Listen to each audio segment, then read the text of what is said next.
कक्षा 9 के सभी प्यारे विद्यार्थियों का स्वागत है आपके अपने YouTube channel Shri Ram classes में। और इस वीडियो में बात करेंगे कक्षा 9 की हिंदी का पेपर जो आपके 1 मई को होने वाला है, उसके लिए इंपॉर्टेंट क्वेश्चन पेपर आपके सामने है और इस पेपर को सोल्व करेंगे। 100 नंबर का आपका पेपर आएगा और इसमें से खूब सारे प्रश्न आपकी परीक्षा में आपको देखने को मिलेंगे।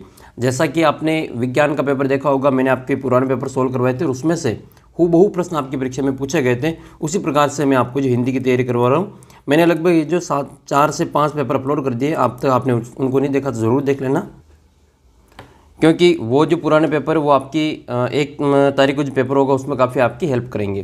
तो आइए वीडियो को शुरू करते हैं। अगर आपने वो पेपर नहीं देखे तो उसका वीडियो आपको अपने प्लेलिस्ट में मिल जाएगा। साथ ही अपना व्हाट्सएप ग्रुप ज्वाइन कर लेना और ऐप के अंदर इनकी PDF मिल जाएगी। आप चाहे तो बाकी विषय की PDF भी आप ऐप से प्राप्त कर सकते हैं। ऐप को डाउनलोड कर लेना। कक्षा 9 की हिंदी का पेपर 3.25 घंटे का समय मिलेगा और 100 नंबर का आपका पेपर आएगा। आइए इसके जो इंपॉर्टेंट क्वेश्चन है वो इस वीडियो में देखते हैं। जैसे कि पहला प्रश्न आपके सामने है कि कवि ने ब्रिटिश राज्य का गहना किसको बताया? पराधीनता, अन्याय, मानवीयता, अमानवीयता या फिर हथकड़ियों को। तो इसका उत्तर क्या हो जाएगा? हथकड़ियों को जो ब्रिटिश राज्य का गहना बताया था। पराधीनता इस शब्द में आपके जो पर तो उपसर्ग है और आपके जो ता इसमें परते हैं और अधीन इसका मूल शब्द है। अमानवीयता इसमें आपके इसमें उपसर्ग रहेगा, मान इसका मानव इसमें मूल शब्द है और ई प्लस ता इसका प्रत्यय रहेगा। ई प्लस ता इसका प्रत्यय है। अन्याय, तो अन्याय में आपके इसका उपसर्ग रहेगा। अगला प्रश्न आपका यह है कि ग्रामश्री कविता के रचयिता कौन है? जो ग्रामश्री कविता है उसके आपको रचयिता का नाम इसमें पूछा जा रहा है। तो ग्रामश्री कविता के जो रचयिता है वो कौन है? सुमित्रानंदन पंत जी हैं। इनका जो नाम आपको अच्छी प्रकार से याद कर लेना है। सुमित्रानंदन पंत हैं और राजेश जोशी इनके ये जो किस पाठ के लेखक हैं? बच्चे काम पर जा रहे उस कविता के लेखक हैं। बात कर लेते हैं माखनलाल चतुर्वेदी जी की। तो ये है कैदी और कोकिला वाले पाठ जो कविता है उसके लेखक कवि। और प्रेमचंद जी की बात करें तो प्रेमचंद जी जो हैं वो 2 बैलों की जो कथा है आपका पहला पार्ट है उसके ये लेखक हैं।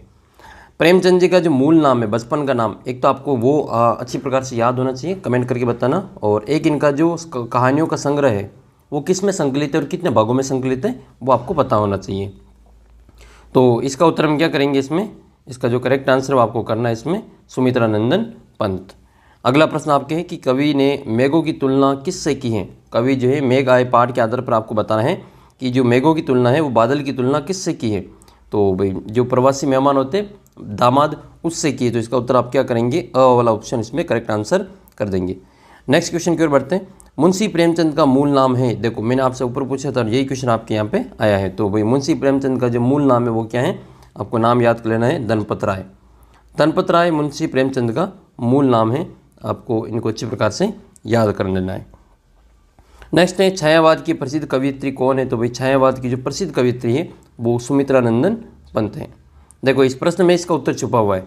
इसमें ये कवियत्री पूछ रहा है तो सुमित्रानंदन पंत ये तो आदमी है, कवि है। जयशंकर प्रसाद भी कवि है और माखनलाल चतुर्वेदी भी कवि है। तो इसका उत्तर भी अपने आप ही क्या हो जाएगा? महादेवी वर्मा हो जाएगी। कुछ प्रश्नों के उत्तर आप थोड़ा सा अपना जो कॉमन सेंस लगाएंगे तो आप आराम से इसका उत्तर कर पाएंगे। तो ये जो महादेवी वर्मा है इनका आपको जो कवि जो आपका जीवन परिचय वो भी आपको याद कर लेना है। हो सकता है आपके महादेवी वर्मा का जीवन परिचय या फिर आपके जो प्रेमचंद जो हैं उनका जीवन परिचय पूछा जाए। अच्छा, प्रेमचंद के जो फटे जूते हैं, प्रेमचंद के फटे जूते हैं, उनके जो लेखक है वो कौन है? आपको कमेंट करके बताना है। मेरे संग की औरतें, इस जो ये संस्मरण है, क्या है ये? संस्मरण है। इसे संस्मरण की लेखिका कौन है? तो मृदुला गर्ग आपको नाम याद कर लेना है। मेरे संग की औरतें, इनकी जो लेखक है पाठ की, देखो आपकी जो कृतिका किताब है उसमें 3 ही चैप्टर है। पहला इस जल प्रलय में, मेरे संग की औरतें और रीढ़ की हड्डी। अब तीनों ही पाठ के जो आपको जो लेखक हैं उनके नाम आपको अच्छी प्रकार से याद होना चाहिए। साथ ही वो तीनों ही पाठ आपके किस प्रकार से, कोई संस्मरण है, रेखाचित्र हैं, रिपोर्टाज हैं, निबंध है, उसके बारे में भी आपको जानकारी होनी चाहिए। तो मृदुला गर्ग के द्वारा लिखा गया है मेरे संग की औरतें। वो रीढ़ की हड्डी वाला बताना, देखिए वो किसने लिखा? रीढ़ की हड्डी। और एक आपका जो इस जल प्रलय में, और इस जल प्रलय में ये जो जिसमें जो वर्णन किया गया है वो किस शहर की जो प्राकृतिक आपदा का वर्णन किया गया है वो आपको कमेंट करके बताना है। और मृत्यु का तरल दूत किसको कहा जाता है? ये प्रश्न बार बार आए हुए हैं कि मृत्यु का तरल दूत किसको कहा जाता है। ये क्वेश्चन कई बार आए हुए हैं। तो मृत्यु का तरल दूत किसको कहा जाता है? कमेंट करके बताना है। नेक्स्ट क्वेश्चन देखो, मैंने आपको कई वीडियो में पूछा था कि सात्विक का विपरीतार्थक क्या होता है? तो इसका जो करेक्ट आंसर वो आपकी क्या हो जाएगा, सात्विक का मतलब इसका विलोम बताएं तो तामसिक हो जाएगा। सात्विक का विलोम क्या हो जाएगा, सात्विक का मतलब शाकाहारी और तामसिक का मतलब मांसाहारी होता है। फिर इसी प्रकार से मानसिक और शारीरिक, ठीक है, तो ये आपको याद रखना है। नेक्स्ट क्वेश्चन आपके हैं कि तुति बोलना मुहावरे का अर्थ बताना है। तो तुति बोलना मतलब उसका जो प्रभाव होना, रोब जमाना, तो इसका जो कि उस आदमी की तो शहर में तुति बोलती हैं, तो इसका उत्तर क्या हो जाएगा, वो उसका रोब जमता है। नेक्स्ट आपके जो सालिम अली हैं वो कौन थे, तो भाई सालिम अली जो है वो पक्षी विज्ञानी थे। कौन थे वो, पक्षी विज्ञानी थे। अच्छा, किस घटना ने जो सालिम अली के जीवन को प्रभावित किया था, बदल दिया था पूरी तरह से, उस घटना का जिक्र आपको कमेंट करके बताना है। अगला प्रश्न है आपके कि जो सरकार ने सैकड़ों लोगों को रोज़गार दिया, इसमें आपको जो सैकड़ों लोग हैं इसमें आपको बताना है कि कौन सा इसमें आपके विशेषण है।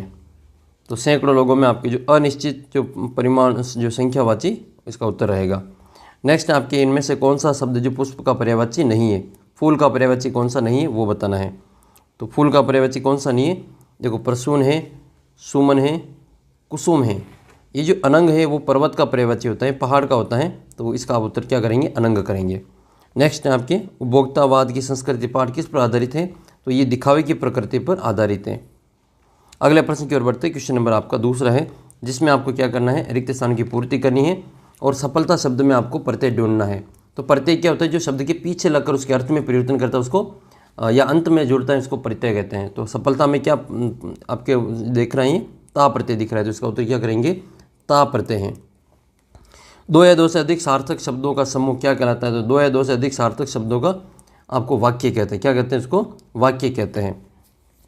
जिन वाक्य में क्रिया का फल पर पड़ता है, क्रिया का फल कर्म पर पड़ता है, उसको अपन सकर्मक क्रिया कहते हैं।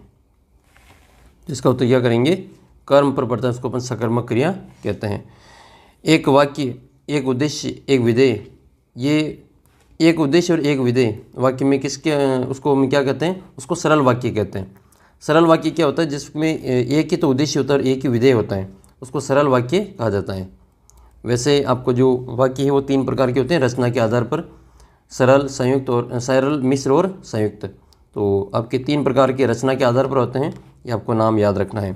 हम के प्रतिमान अपनाते जा रहे हैं, तो हमें जो आधुनिकता के जो अपमान है वो झूठे प्रतिमान है वो अपनाते जा रहे हैं। नेक्स्ट है प्रेम वाटिका, सुजान रस खान, ये किसकी रचना है, तो ये भाई रस खान जी की रचना है। कबीर जी की जो दोहे हैं वो उनकी जो रचना वो किस में संकलित है, उस ग्रंथ का नाम आपको कमेंट करके बताना है। नेक्स्ट आपका जो दूसरा प्रश्न है वो इस प्रकार से है कि धन के लोभ ने मनुष्य की जो सैकड़ों प्रकार के दुर्गुण पैदा कर दिए हैं और अनेकानेक जो मानवीय विशेषताओं को समाप्त कर दिया है। हिंसा, चोरी, बेईमानी, ईर्ष्या, अविश्वास, दंभ जैसे लोगों की वृद्धि के कारण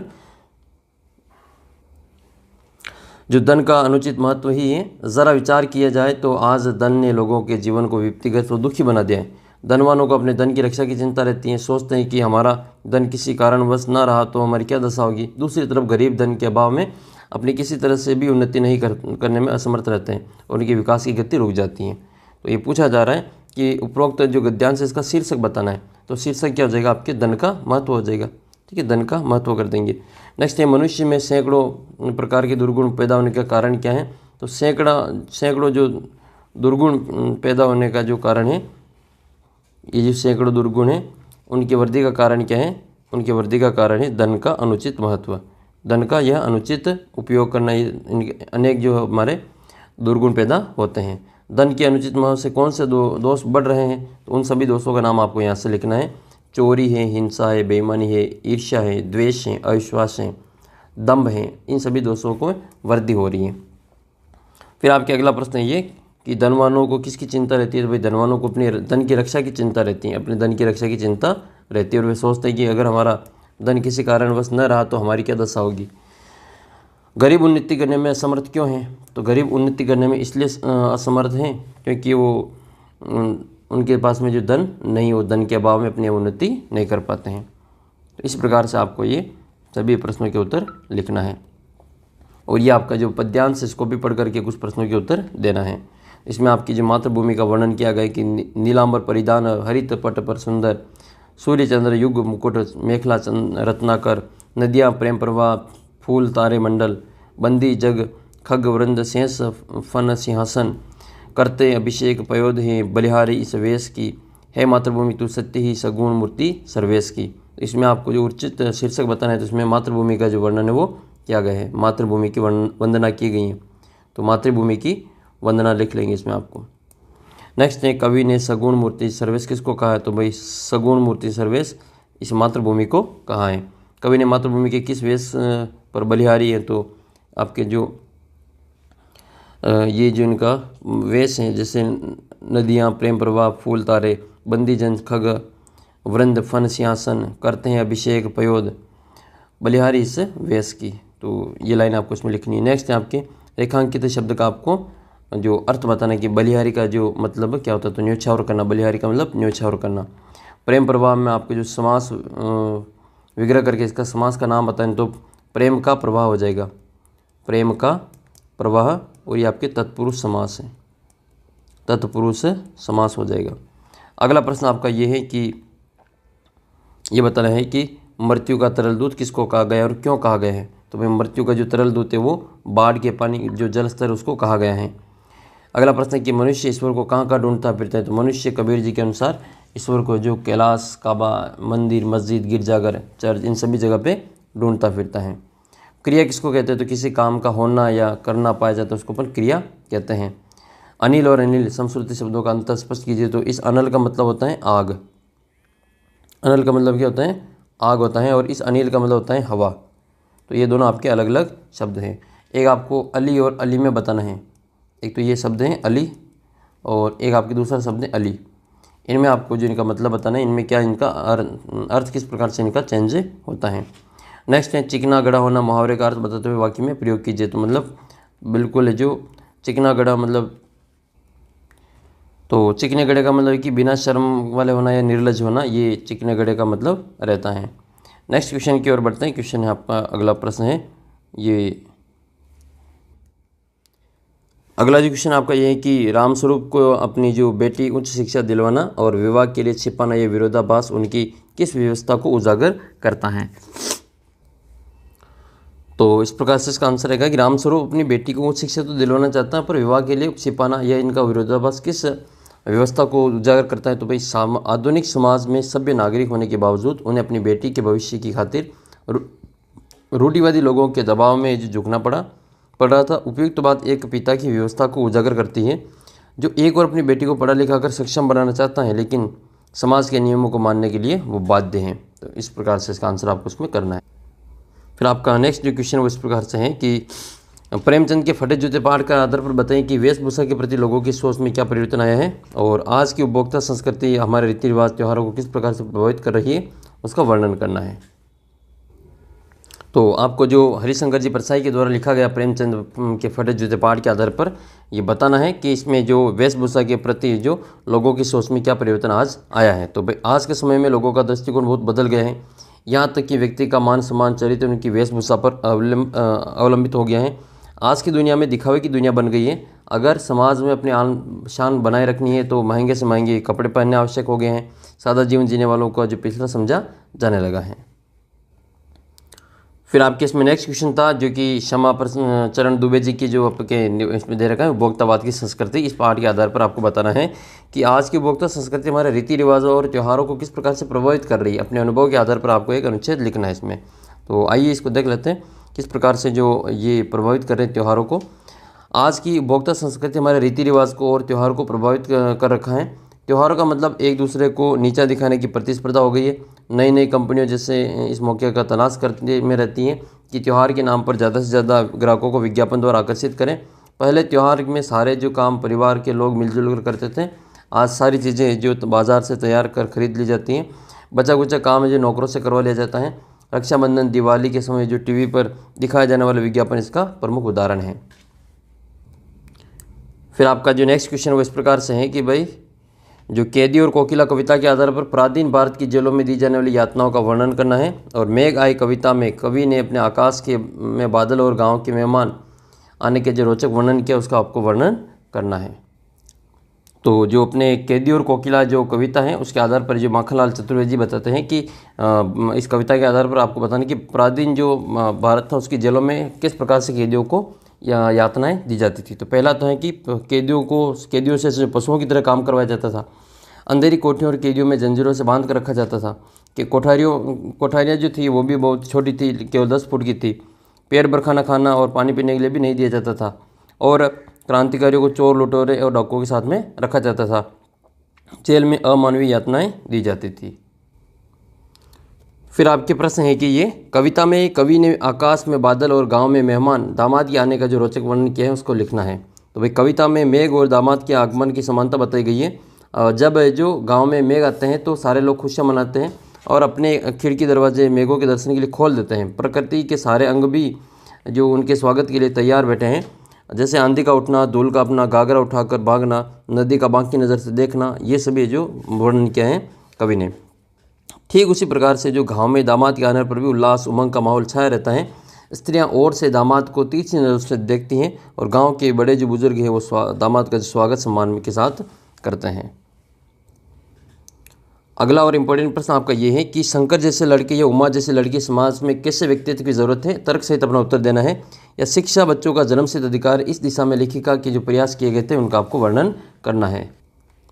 तो ये आपका प्रश्न है, छठा प्रश्न कि शिक्षा बच्चों का जन्मसिद्ध अधिकार है, इस दिशा में लेखिका के प्रयासों का उल्लेख करना है। तो भाई इस दिशा में जो लेखन निम्न प्रयास किए थे। शादी के बाद जब लेखिका को कर्नाटक के छोटे से कस्बे बागनकोट में रहना पड़ा तो वहाँ के बच्चों को पढ़ने के लिए कोई उचित व्यवस्था नहीं थी। अतः लेखिका ने वहाँ का जो अंग्रेजी माध्यम का स्कूल खुलवाने के लिए जो बिशप हैं बिशप से प्रार्थना की, परंतु बिशप तैयार नहीं हुए। तो उन्होंने अपनी कोशिशों तथा उत्साही लोगों की मदद से स्कूल खोला और उसे सरकारी मान्यता दिलवाई, जिससे कि स्थानीय बच्चों को शिक्षा के लिए दूर जाना ना पड़े। फिर आपके नेक्स्ट क्वेश्चन ये बनता है कि शंकर जैसे लड़के या उमा जैसे लड़के आज समाज में कैसे व्यक्तित्व की ज़रूरत है, तर्क सहित उत्तर देना है। तो भाई समाज में आज उमा जैसे दृढ़ और स्पष्टवादिनी उच्च चरित्र वाले व्यक्तित्व की आवश्यकता है। ऐसी लड़कियां ही गोपाल प्रसाद जैसी दोहरी मानसिकता वाले लालची ढोंगी लोगों को सबक सिखा सकती हैं और दहेज जैसी कुरीतियों से लड़ सकती हैं। ऐसी लड़कियों से ही समाज जो देश प्रगति कर पाएगा, जो आत्मविश्वास से भरी, निडर और नई सोच रखती हो। इसके विपरीत जो शंकर जैसे लड़के समाज के लिए एक अभिशाप है। शंकर जैसे व्यक्ति समाज का कोई दिशा नहीं प्रदान कर सकता है, न ही वो प्रेरणा स्रोत बन सकते हैं, बल्कि वो समाज के लिए बोझ बने हुए हैं। तो ये आप जी इसमें वर्णन करेंगे अच्छे से, और ये मैंने आपको पहले वीडियो में बता दिया था और भी हम आगे और वीडियो में इसकी डिस्कस कर लेंगे। फिर आपको जीवन परिचय की बात करें तो जीवन परिचय रस खान जी का, माखनलाल चतुर्वेदी जी का, हरिशंकर परसाई और फणीश्वर नाथ रेणु, इन चारों का जो आपको जीवन परिचय देखना है। तो आइए इस वीडियो में इसके देखो जीवन परिचय तो आपको देखना है क्योंकि पहले भी आपके अर्धवार्षिक में जीवन परिचय आया था, इस बार भी आपके आएगा। तो आइए इनका जो जीवन परिचय वो देख लेते हैं। तो ये है कवि महोदय अपने हरिशंकर जी परसाई, ठीक है। इनका जो जन्म होता है वो मध्य प्रदेश के होशंगाबाद जिले के जमानी गांव में होता है और नागपुर विश्वविद्यालय से इन्होंने एमए करने के बाद में कुछ दिनों तक अध्यापन का कार्य किया। 1947 के स्वतंत्र लेखन करने लगे और जबलपुर में वसुधा जो नामक जो पत्रिका वो निकाली थी, जिसकी हिंदी संसार में काफ़ी जो सराहना की गई थी, और 1995 में इनका जो निधन है वो हो गया था। फिर बात कर लेते हैं नेक्स्ट इनकी जो साहित्यिक जो जीवन परिचय की। तो हिंदी के व्यंग्य लेखकों में इनका जो नाम है वो अग्रणी है। ये प्रश्न आपके बन सकता है कि कौन से जो लेखक का नाम है जो हिंदी के व्यंग्य लेखकों में अग्रणी है। तो भाई हरिशंकर परसाई जी का नाम अग्रणी है। परसाई जी की कृतियों में हंसते हैं रोते हैं जैसे उनके दिन फिरे, एक कहानी संग्रह इनका, रानी नागफनी की कहानी, तट की खोज इनके उपन्यास हैं, तब की बात और थी, भूत के पाँव पीछे, बेईमानी की परत, पगडंडियों का ज़माना, सदाचार का तावीज़, शिकायत मुझे भी हैं, और अंत में ये सभी निबंध संग्रह हैं। बात कर लेते हैं वैष्णव की फिसलन, तिरछी रेखाएं, ठिठुरता हुआ गणतंत्र और विकलांग साध का दौर, ये आपका व्यंग्य संग्रह हैं, उल्लेखनीय की हैं। तो भारतीय जीवन में पाखंड, भ्रष्टाचार, अंतर्विरोध, बेईमानी आदि पर जो उनके व्यंग्य लेखकों से जो काफ़ी शोषण के विरुद्ध जो साहित्य की भूमिका का निर्वाह किया है, और उनका जो व्यंग्य है वो लेखन परिवर्तन की चेतना को पैदा करता है। तो फिर है रस खान जी। तो रस खान जी का जो जन्म है वो 1548 में माना जाता है, ठीक है। इनका जन्म 1548 में माना जाता है। इनका मूल नाम जो था वो सैयद इब्राहिम था। देखो मूल नाम का प्रश्न आपके बनता है तो इनका ज़रूर आपको याद करना चाहिए।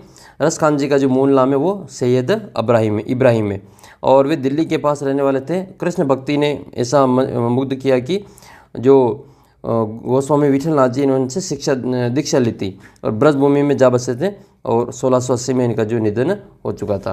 तो इनके गुरु का नाम भी आपको याद कर लेना है, गोस्वामी विठलनाथ जी। इनसे इन्होंने दीक्षा प्राप्त की थी और कृष्ण जी की ये भक्ति किया करते थे। और सैयद इब्राहिम इनका मूल नाम था और इनको रस खान के नाम से जाना जाता है। फिर इनके जो साहित्य संग्रह की बात, साहित्य का जो परिचय की बात करें तो सुजान, रस खान और प्रेम वाटिका ये इनकी प्रमुख कृतियाँ हैं। ठीक है, इनके नाम आपको याद कर लेना है।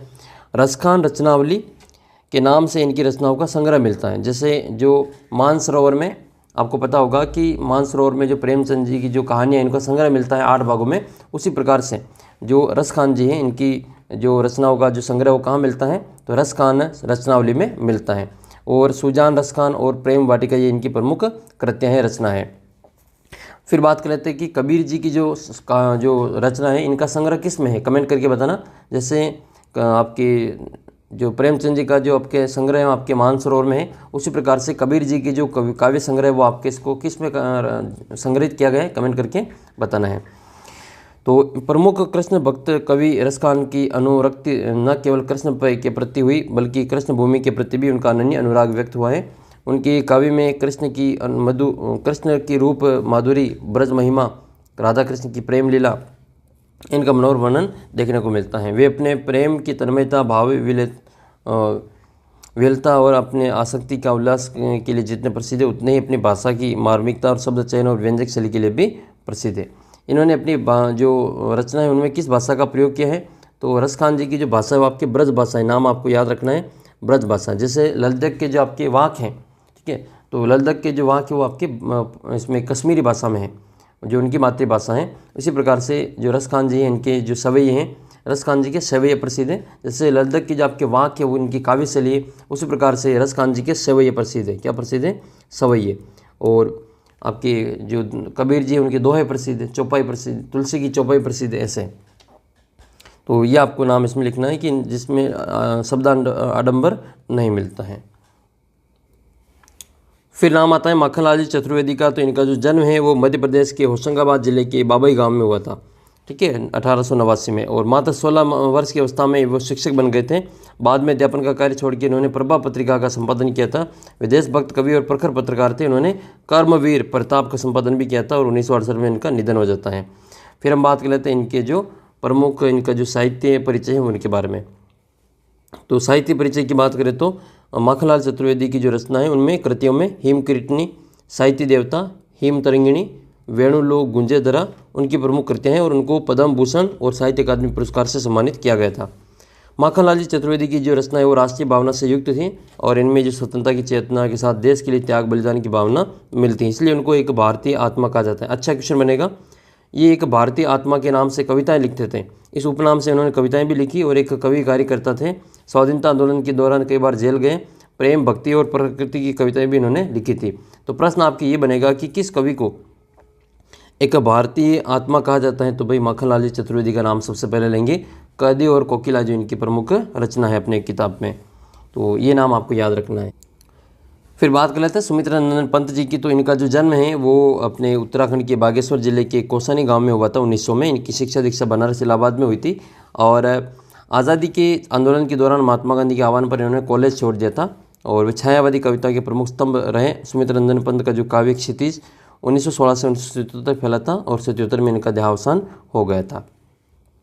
फिर इनके साहित्य परिचय की बात करें तो वे अपने जीवन में विभिन्न जो चरणों में छायावाद, प्रकृतिवाद और अपने अरविंद दर्शन के लिए प्रभावित हुए। इनकी प्रमुख रचनाओं में वीणा है, ग्रंथि है, गुंजन है, ग्राम्य है, पल्लव है, युगांत है, स्वर्ण किरण है, स्वर्ण दुली है, कला और बुढ़ा है, चांद है, लोकायतन है, चिदम्बरा है, ये इनकी प्रमुख काव्य कृतियाँ हैं। उनको साहित्य अकादमी पुरस्कार, भारतीय ज्ञानपीठ पुरस्कार और सोवियत लैंड नेहरू पुरस्कार से भी सम्मानित किया गया था। पंत की कविता प्रकृति और मनुष्य के अंतरंग संबंधों की पहचान है। उन्होंने आधुनिक कविता, हिंदी कविता को एक नवीन अभिव्यंजना पद्धति और काव्य भाषा से समृद्ध किया था। और एक इसके साथ बहुत ही अच्छा प्रश्न बनता है कि जो भावों की अभिव्यक्ति के लिए सटीक शब्दों का जो चयन करने के कारण इनको जो शब्द शिल्पी कहा जाता है। एक भारतीय आत्मा तो सुमित्रा इबुन को कहा जाता है, जो कैदी और कोकिला वाले का माखनलाल चतुर्वेदी को, और शब्द शिल्पी कवि किसको कहा जाता है, तो भाई सुमित्रा नंदन पंत जी को शब्द शिल्पी कवि कहा जाता है। तो इनकी कविता है अपने ग्रामश्री।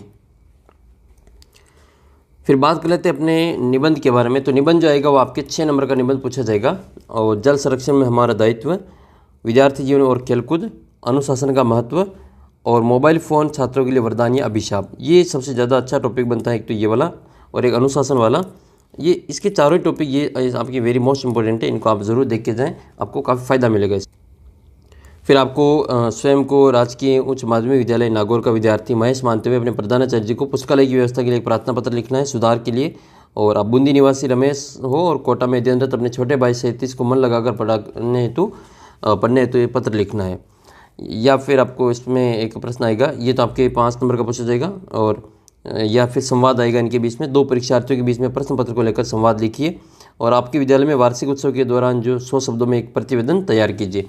तो ये मैं तीनों ही आपको पहले वीडियो में बता चुका हूँ, पुस्तकालय की व्यवस्था वाला और ये 2 परीक्षार्थियों के बीच में जो संवाद को लेकर, और ये आपके वार्षिकोत्सव, ये सभी मैं पुराने पेपर में आपकी चर्चा कर चुका हूँ। तो आपने पुराने पेपर देखे होंगे, उसमें इसका सोल्यूशन आपको मिल जाएगा। नहीं देखा तो आप पुराना वीडियो ज़रूर देखें, यानी कि 1-2 वीडियो आपने पहले देखी होंगी, तो उसमें आपको ये सारी चीज़ मैंने समझा रखी हैं। तो ये आपके कुल मिला के इस प्रकार से आपका जो पेपर रहेगा। और इसमें मैं आपके और भी जो इंपॉर्टेंट प्रश्न है वो आपके लिए लेकर आ रहा हूँ। आप चैनल को सब्सक्राइब कर लो। आज खूब सारा आपको जो वीडियो मिलेंगे, चैनल के साथ बने रहें और अपने सभी दोस्तों के साथ में शेयर जरूर करना। ऐप को डाउनलोड कर लेना, आपके आज ऐप के ऊपर टेस्ट भी होगा हिंदी का, तो उसके लिए आप चैनल को सब्सक्राइब करके रखिए। अपना व्हाट्सअप ग्रुप ज्वाइन कर लेना। खूब सारे आपके जो आज वीडियोज़ आने वाले हैं, तो आप उनके लिए अपना व्हाट्सअप ग्रुप ज्वाइन करके रखें, क्योंकि यूट्यूब ने जो नोटिफिकेशन भेजना बंद कर दिए हैं। यूट्यूब केवल दिन में 24 घंटे में 3 ही वीडियो के नोटिफिकेशन भेज रहे हैं। तो फिर आपके पास में जो वीडियो आ ही नहीं रहे, तो उसके कारण है जो आपके जो वीडियो नहीं देख पा रहे हैं, आप अपना जो व्हाट्सअप ग्रुप है उसको ज्वाइन कर लेना, ताकि आपके जो नोटिफिकेशन वो सबसे पहले आपको मिल जाए। जैसे मैं वीडियो अपलोड करूँगा, सबसे पहले आपके व्हाट्सअप ग्रुप में उसका लिंक डाल दूँगा, आप वहाँ से देख लेना। और आपके पास कोई पेपर हो, उसका सॉल्यूशन चाहिए, तो आप मुझे इस नंबर पे भेज सकते हैं, उसका सॉल्यूशन मैं आपको करवा दूंगा। पीडीएफ साफ़ होनी चाहिए और बिल्कुल जो कंप्रेस करके आपको भेजनी है, कम MB वाली पीडीएफ। मिलते हैं आपको अगले वीडियो में, तब तक जय हिंद, जय भारत।